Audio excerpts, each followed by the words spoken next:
¿Alguna vez se han preguntado a qué se debe la gran disparidad de resultados y desempeño entre una persona y otra? Una persona que percibe $250,000 anuales no es 10 veces más astuta ni mejor que una persona que percibe $25,000 anuales. ¿Por qué la diferencia de 10 veces sus ingresos? Y si tomamos a una persona que percibe $2,5 millones al año, ¿será esa persona 100 veces mejor, más astuta que la persona que gana 250,000?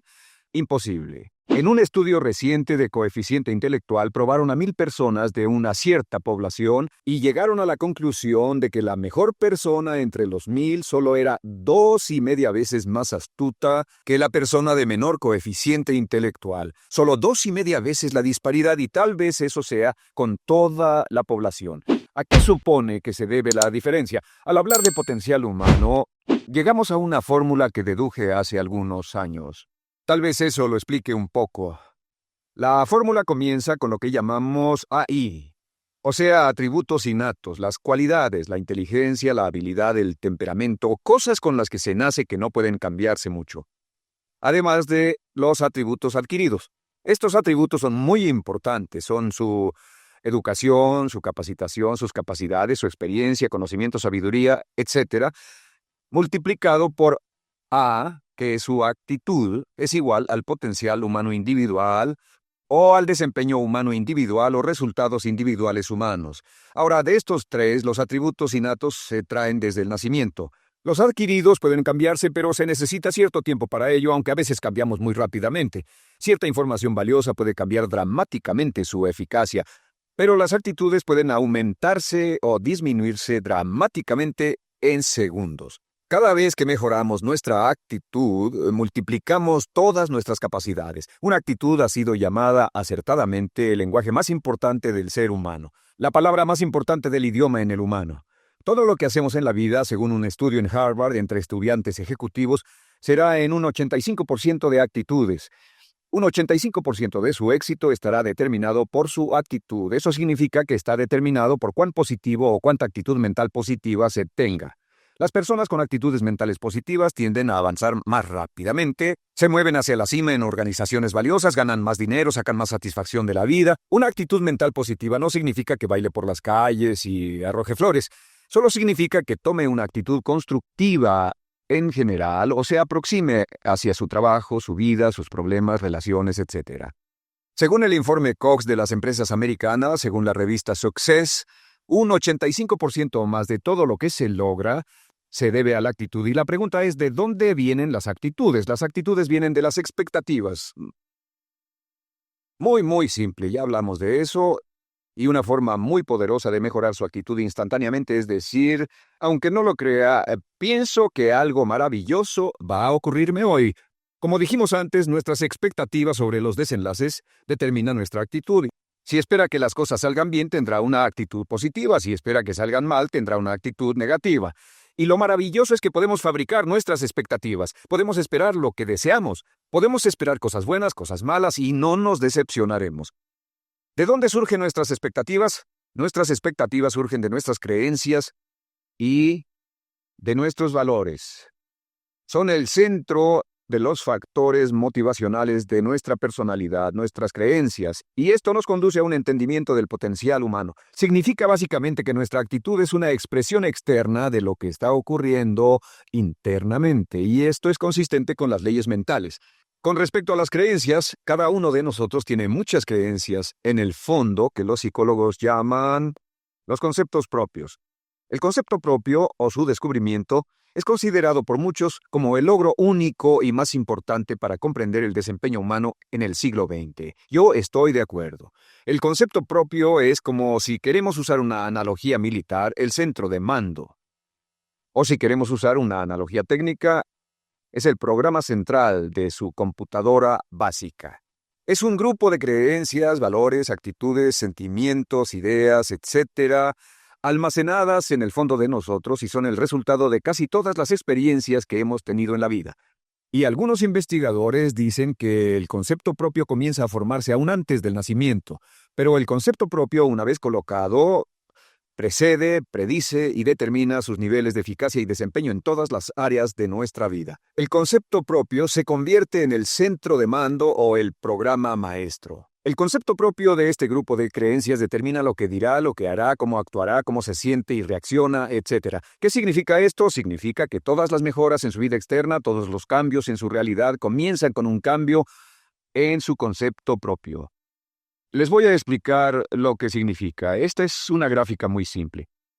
Hablamos de potencial humano y decimos que la persona promedio usa un 10% o menos de su potencial. Según investigaciones, tal vez es mucho menos. El Instituto Stanford Brain en Santa Clara, California, estima que tal vez se aproxime a un 2%. Seremos generosos y diremos que la persona promedio usa un 10%. Significa que en los mejores casos, la mayoría, como usted o yo, no usamos un 90% de nuestro potencial. Uno de los mejores filósofos, Oliver Wendell Holmes, dice que la tragedia de la persona promedio es que llegan a la tumba con su música aún por dentro. Aún están funcionando con mucho menos de su potencial total. Y esto es el potencial humano.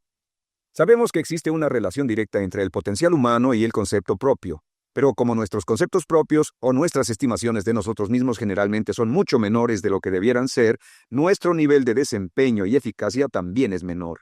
Sabemos que nuestro concepto propio es altamente subjetivo.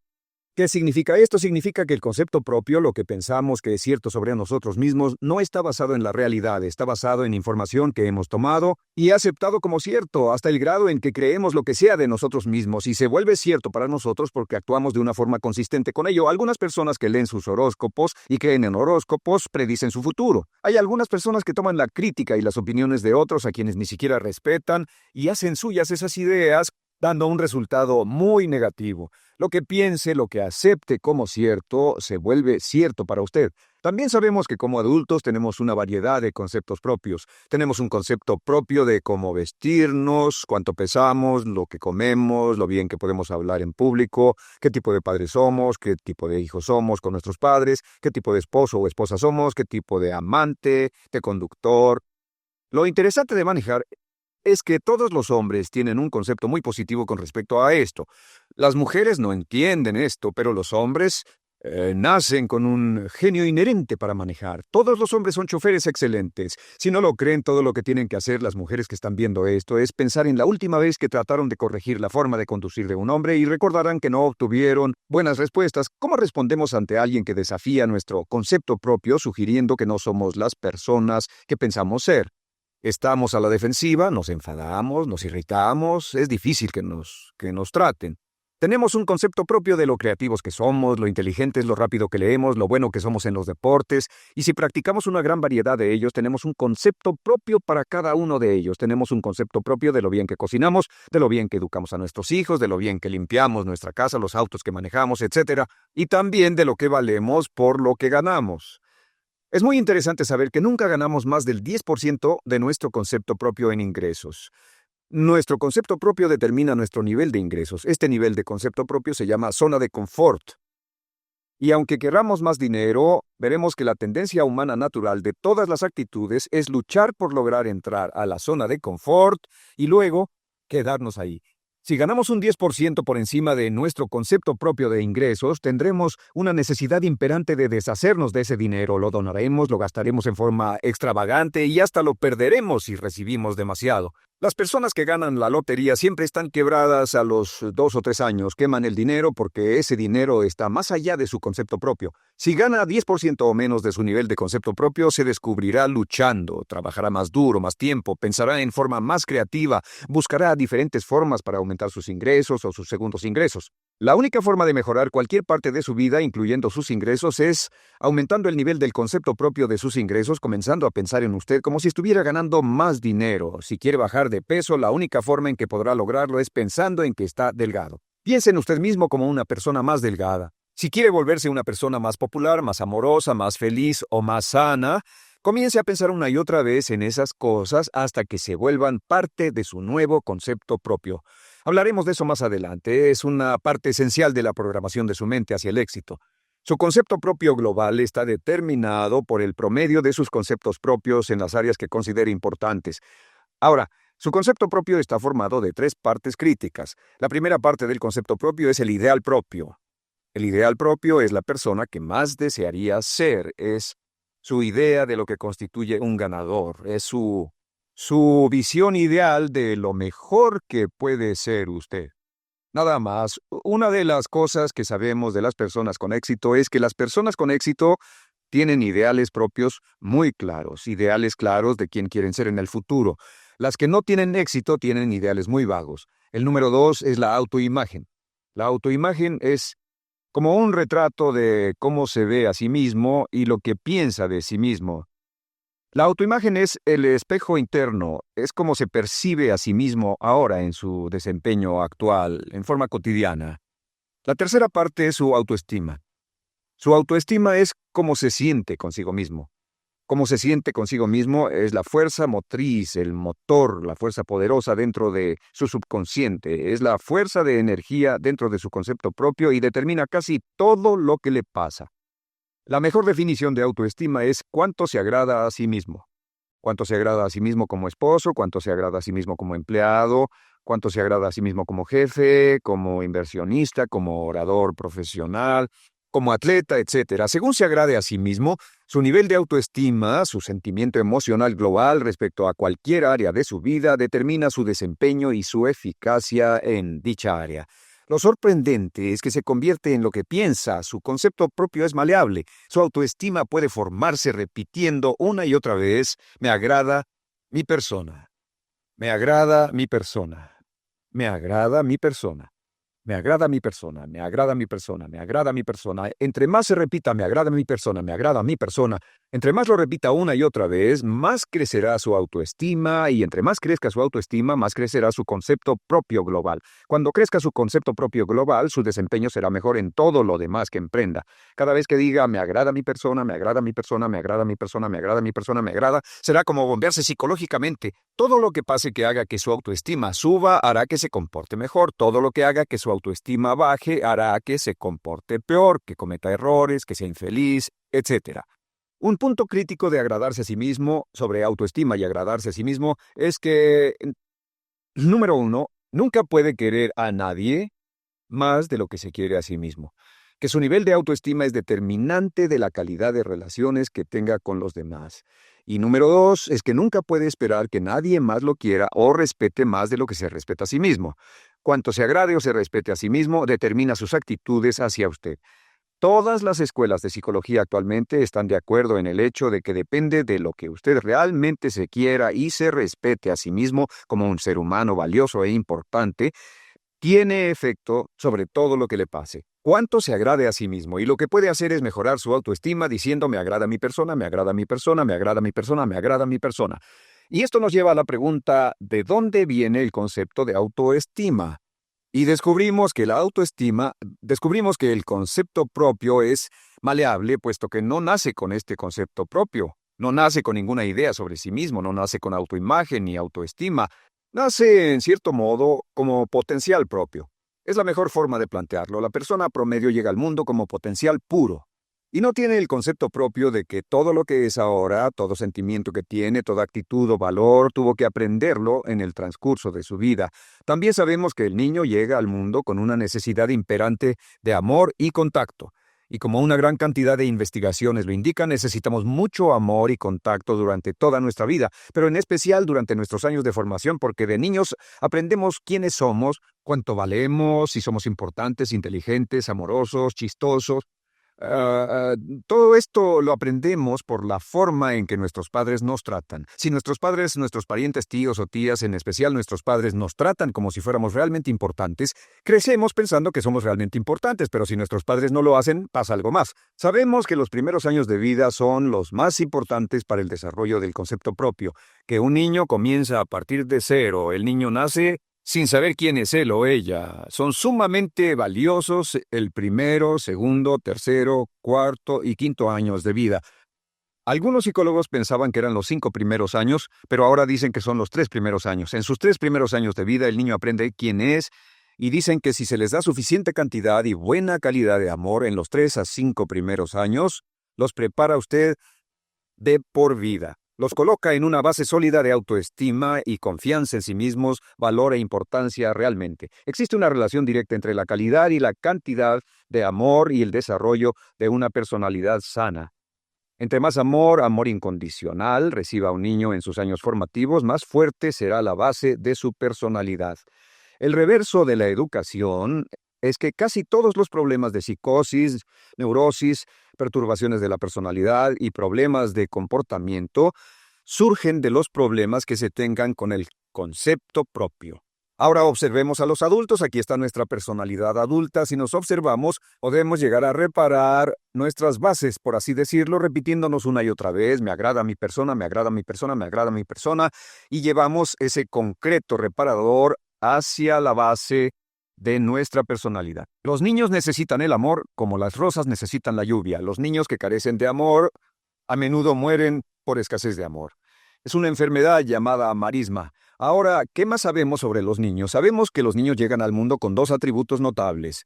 El primero es que no sienten temor. Los niños nacen sin temores. No temen a nada excepto a caerse y a los ruidos fuertes, y esto se expresa en sus actitudes: yo puedo.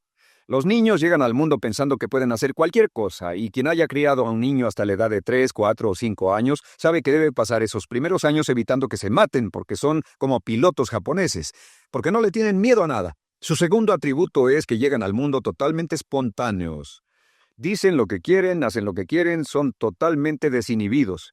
Totalmente. Ellos no temen hacer nada de lo que desean, y esto se expresa en su actitud: no quiero. No tengo que hacerlo. Si ha tratado de controlar a un niño, lo habrá visto. Lo primero que dicen cuando comienza a darle órdenes, lo primero que aprenden es: no, no tengo que hacerlo. Claro, a veces cambiamos sus mentes de una u otra forma, pero estos son los dos atributos con los que los niños llegan al mundo. Llegan al mundo sin temores y desinhibidos. ¿Qué significa esto? Significa que nuestro derecho innato natural es no ser temerosos y ser desinhibidos. Y solo cuando podemos crear la misma situación en nuestra vida adulta, cuando no tememos y somos desinhibidos, nos sentimos a gusto con nosotros mismos. Las mejores organizaciones, las mejores compañías son las que crean un ambiente donde nos sentimos sin temores y sin reservas para ser nosotros mismos y para hacer lo mejor de nosotros. Al crecer, descubrimos que los niños aprenden de dos maneras. La primera es por imitación. Imitan a uno o a ambos padres, en especial al padre dominante. Algunas veces el padre dominante cambiará cuando crezca el niño, y a veces los niños imitan al padre, a veces a la madre, pero aprenden por imitación.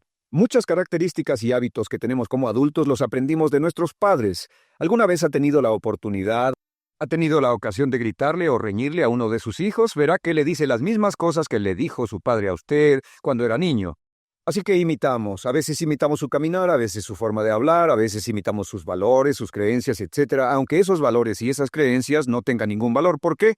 Porque nuestros padres eran así cuando nosotros éramos niños. La segunda forma en que aprendemos es pasando de la incomodidad, lo que no se siente bien, hacia la comodidad. Freud llamó a esto el principio del placer.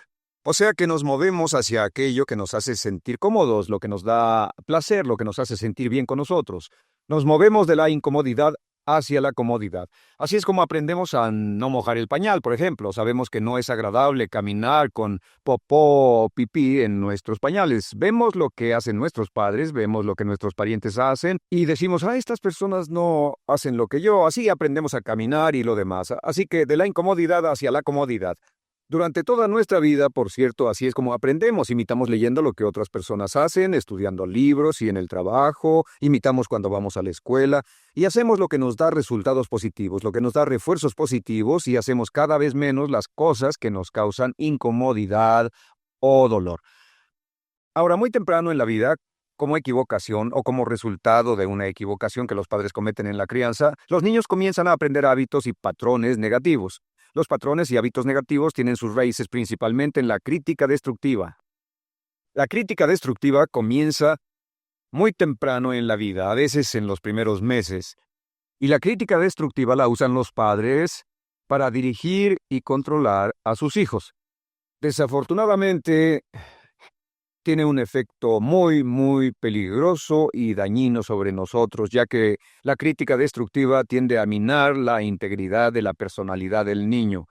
Muchos de nosotros, incluyéndome a mí y a muchos de ustedes, nos hemos visto minados y heridos por la crítica destructiva más que todas las guerras en la historia. Ahora, Como resultado de la crítica destructiva, comenzamos a desarrollar hábitos y patrones negativos. Los patrones de hábitos negativos son respuestas condicionadas hacia los estímulos. Los patrones de hábitos negativos se desarrollan en los inicios de la vida. Se desarrollan como resultado de una repetición del temor y el dolor una y otra vez. Se desarrollan como resultado de la crítica destructiva, el castigo físico, etc. En los inicios de la vida comenzamos a desarrollar dos manifestaciones que nos persiguen durante toda nuestra vida y más que ninguna otra cosa inhiben nuestro potencial. La primera es la llamada patrón de hábito negativo inhibido. El patrón de hábito negativo inhibido se aprende cuando al niño le dicen una y otra vez no. Aléjate de ahí, no toques eso, y se le castiga. Cuando el niño intenta algo nuevo, o se involucra con algo, o huele algo, o derrama algo, o rompe algo accidentalmente, el padre estalla y se enfada mucho. Como ven, el niño está impulsado por la curiosidad insaciable de explorar su mundo. Y lo que pasa es que cuando lo explora o se interesa y echa a perder algo, si el padre reacciona golpeando al niño, el niño comienza a pensar cada vez que intento algo nuevo, cada vez que intento algo diferente, cada vez que voy más allá de mis límites, cada vez que me salgo de mi zona de comodidad, cada vez que no juego sanamente, me golpean, me castigan, me lastiman, me envían a mi alcoba y me siento mal. Y muy pronto el niño desarrolla el sentimiento de no puedo, no puedo. No puedo. Cada vez que trato algo diferente, me castigan. No puedo, no puedo, no puedo. Es como la respuesta de Pavlov. Pavlov sonaba la campana y le daba de comer a un perro, y el perro salivaba, y Pavlov alimentaba al perro. Mientras sonaba la campana, el perro salivaba y siguió haciendo eso, y después Pavlov solo sonaba la campana y el perro salivaba. Lo que pasa en la vida adulta es que esto crea lo que llamamos temor al fracaso. El temor al fracaso es una respuesta condicionada a un proceso de crítica destructiva que ocurre en los primeros 5 o 6 años de la vida. El temor al fracaso automáticamente nos activa, nos sentimos ansiosos, tensos, intranquilos, sentimos presiones y estrés en nuestro plexo solar, sentimos ganas de retirarnos del evento y el temor al fracaso es la razón principal por los fracasos en la vida adulta. Es la razón principal por la que evitamos cumplir plenamente nuestro potencial. De hecho, todos los patrones de hábitos negativos se experimentan en el cuerpo físico. Puedes saber cuál es un patrón de hábito negativo porque se siente en el cuerpo físico, precisamente. El patrón de hábito negativo inhibido, el temor al fracaso, el no puedo, ocurre primero que todo en el plexo solar. ¿Ha tenido la ocasión donde debe hablar frente a un grupo, debe ir a una revisión de su desempeño, debe hacer una llamada determinante? Primero su plexo solar se aprieta. Si el temor continúa, su respiración se acelera. Su corazón comienza a latir apresuradamente, su frecuencia respiratoria aumenta y le duele la cabeza como migraña en la parte frontal, su garganta se le cierra y no puede hablar y se le seca la boca por completo y como se pone tan tenso y asustado va corriendo al baño. Estas son todas las manifestaciones. No hay peligro físico, pero sí peligro psicológico, una respuesta condicionada. Cuando sentimos estas cosas, la tendencia es retirarse de la situación que las ocasiona y es la razón por la que no logramos mucho si retrocedemos. Es muy importante. El segundo patrón de hábitos negativos es el compulsivo. El patrón de hábito negativo compulsivo se aprende cuando a los niños se les dice una y otra vez más vale que lo hagas. Si no lo haces tendrás problemas o me las pagarás. A los niños se les convierte en recipientes del amor condicionado. Los padres no intentan hacer esto, pero lo que hacen es sugerirle al niño no te amo. Por lo tanto no estás a salvo, a menos y hasta que hagas lo que yo quiero. El niño crece sintiendo tengo que hacer lo que quiera mi mamá. Debo complacerla, debo complacer a papá, debo complacer a los demás, debo complacer a mis parientes y a veces debo complacer a mis semejantes, debo complacer a mis maestros, debo complacer a todo el mundo y crecen con esto, debo. No puedo hacer lo que quiero hacer, debo hacer lo que complace a las demás personas. Este patrón de hábito negativo muy temprano en la vida se traduce en el temor al rechazo. El temor al rechazo lo experimentan los hombres como adultos como un comportamiento tipo A. Hablaremos del comportamiento tipo A posteriormente. El comportamiento tipo A es una necesidad compulsiva o excesivamente compulsiva de complacer de algún modo a alguien sin normas de comportamiento, prácticamente sin pensarlo. El temor al rechazo nos impulsa, nos hace muy, muy sensibles a las necesidades de los demás. Hacemos cosas que otras personas quieren, no hacemos lo que nosotros queremos. Siempre estamos tratando de complacer a los demás. Tenemos preocupaciones o nos importan las opiniones, sentimientos y actitudes de otros hasta el punto donde ocultamos nuestras necesidades. El temor al rechazo se siente en la columna del cuerpo. Se divide el cuerpo a la mitad y se siente hacia abajo en la mitad posterior del cuerpo. El primer lugar donde comienza a sentirse el temor al rechazo es generalmente en los hombros y el cuello. Nos sentimos entumidos, duros, tensos. Cuando tenemos mucho que hacer, sentiremos un estrés tremendo en la columna. Los músculos se estiran en la parte posterior. A veces se manifestará como flebitis y venas varicosas y a menudo nos darán dolores de cabeza en la parte posterior de esta porque las arterias carótidas que llevan la sangre hasta la cabeza, los músculos a su alrededor se contraen y la cantidad de sangre que fluye hacia la cabeza fluye más lentamente y se siente un terrible dolor de cabeza en la parte posterior. Estos dos temores, los patrones de hábitos negativos compulsivos, el compulsivo y el inhibitorio, son resultado de la crítica destructiva, el gran destructor de la personalidad que nos persigue durante toda la vida.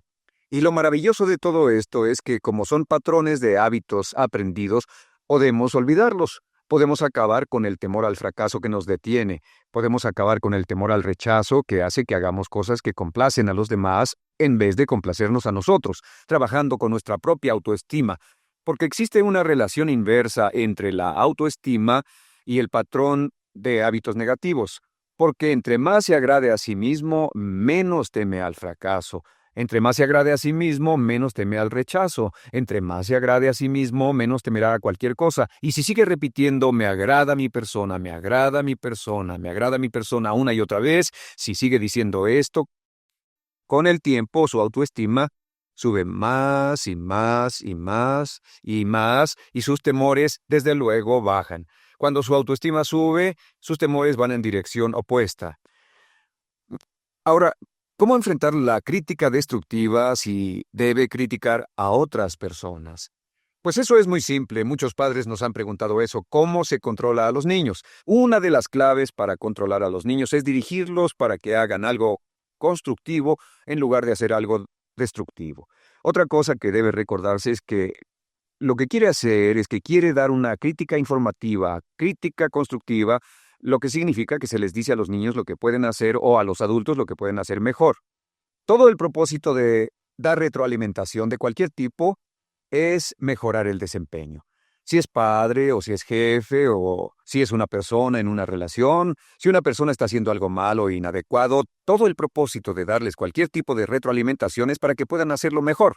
Sin embargo, existe una relación directa entre la autoestima y la crítica destructiva. Cada vez que se critica a una persona, su autoestima baja. Y cada vez que su autoestima baja, su habilidad para desempeñarse baja. Si critica a una persona en forma destructiva demasiado tiempo, llegará a un punto donde no intentarán nada. Se convierte en lo que llamamos hipersensible. Un adulto hipersensible es aquel que no puede aceptar críticas de nadie. Un adulto hipersensible es una persona que está muy, muy tensa, ansiosa, si siquiera sugiere que no está haciendo lo correcto. Si trata con un adulto hipersensible, la clave es sentarlo y recordar 4 cosas.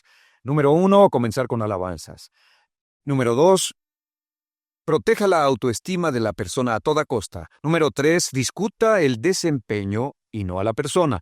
Hable del comportamiento más que de la persona. Y el número 4 es